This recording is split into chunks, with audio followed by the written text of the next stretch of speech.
حضرت اسماعیل علیہ السلام جب 13 سال کی عمر کو پہنچے تو مکے کی مقدس فضاؤں میں آب زمزم پی کر اور صبر و شکر کی پی کر عظیم ماں کی آغوش تربیت میں پروان چڑھتے ہوئے بہترین صلاحیتوں کے مالک خوبصورت نوجوان کا روپ دھار چکے تھے۔ ایک دن حضرت ابراہیم علیہ السلام تشریف لائے اور اپنے بیٹے حضرت اسماعیل علیہ السلام سے فرمایا، اے بیٹا، میں خواب میں دیکھتا ہوں کہ گویا تمہیں ذبح کر رہا ہوں، تو تم سوچو کہ تمہارا کیا خیال ہے؟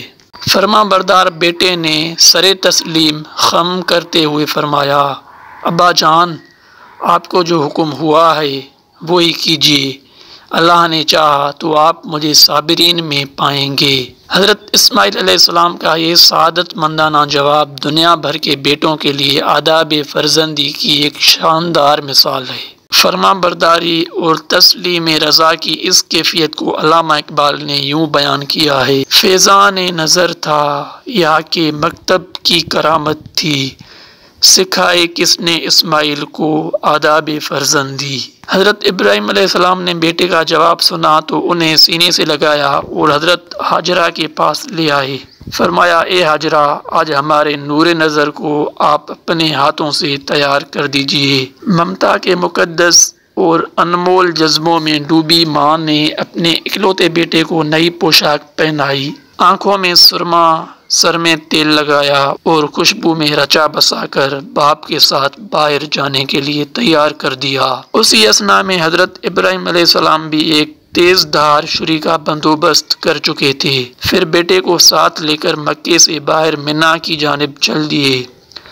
شیطان نے باپ بیٹے کے درمیان ہونے والی گفتگو سن لی تھی۔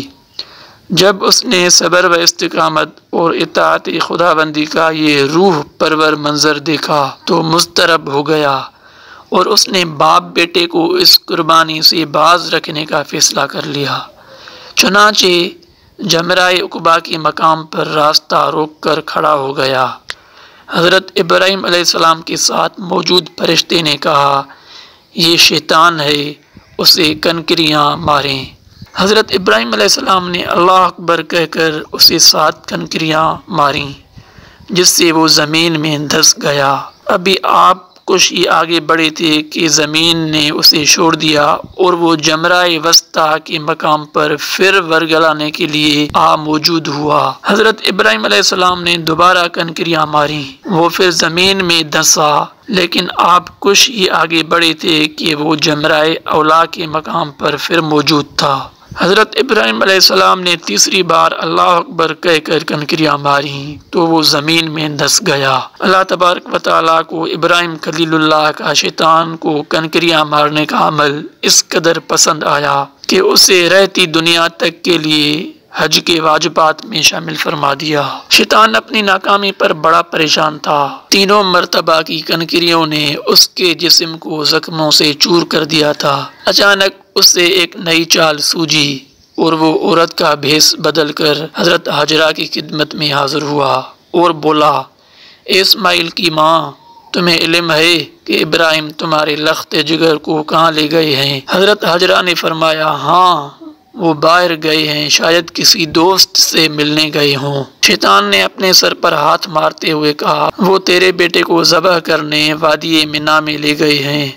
حضرت ہاجرہ نے حیرت اور تعجب کا اظہار کرتے ہوئے فرمایا، یہ کیسے ممکن ہے کہ ایک شفیق اور مہربان باپ چہتے اور اکلوتے بیٹے کو ذبح کر دے؟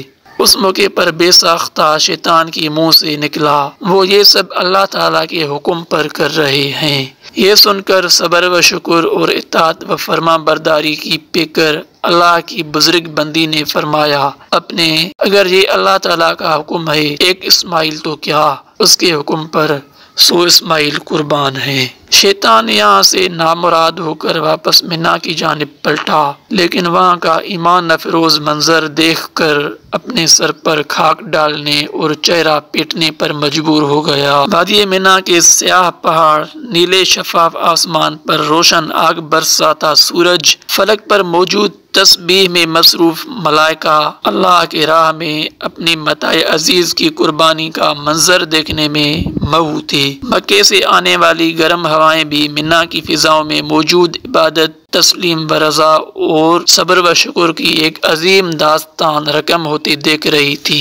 روایت میں آتا ہے کہ جب حضرت ابراہیم علیہ السلام نے حضرت اسماعیل علیہ السلام کو لیٹنے کی ہدایت دی تو حضرت اسماعیل علیہ السلام نے فرمایا، ابا جان میں پیشانی کے بل لیٹتا ہوں تاکہ آپ کا چہرہ مجھے نظر نہ آئے، تاکہ جب آپ مجھے ذبح کر رہے ہوں تو شفقت غالب آنے کا امکان نہ رہے۔ صبر و استقامت کے والد نے گوشہ جگر کے مشورے پر عمل کیا، اور جب اسماعیل علیہ السلام لیٹ گئے تو تکمیل احکام خداوندی میں تیز دھار چھری کو پوری قوت کے ساتھ لخت جگر کے گردن پر پھیر دیا۔ باپ بیٹے کے اس عظیم قربانی پر قدرت خداوندی جوش میں آئی اور اللہ جل شانہ کے حکم سے حضرت جبرائیل علیہ السلام سفید رنگ کے خوبصورت مینڈھے کو لے کر حاضر ہوئے۔ ابراہیم خلیل اللہ نے ذبح سے فارغ ہو کر آنکھوں سے پٹی ہٹائی تو حیرت زدہ رہ گئے۔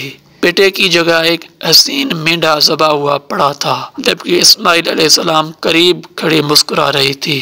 اسی اثنا میں غیب سے آواز آئی، اے ابراہیم تم نے اپنا خواب سچا کر دکھایا، بے شک ہم نیکی کرنے والوں کو ایسا ہی بدلہ دیا کرتے ہیں۔ حضرت ابراہیم اور حضرت اسماعیل کے اس بے مثال جذبہ ایثار، اطاعت و فرمان برداری اور صبر و شکر پر مہر تصدیق ثبت کرتے ہوئے اللہ تعالیٰ نے قرآن پاک میں فرمایا، اور ہم نے اسماعیل کی عظیم قربانی پر ان کا فدیہ دے دیا۔ اللہ رب العزت کو اپنے دونوں بزرگ اور جلیل القدر بندوں کی یہ ادا اس قدر پسند آئی کہ اسے اطاعت، عبادت اور قربت الہی کا ذریعہ قرار دیتے ہوئے قیامت تک کے لیے جاری فرما دیا۔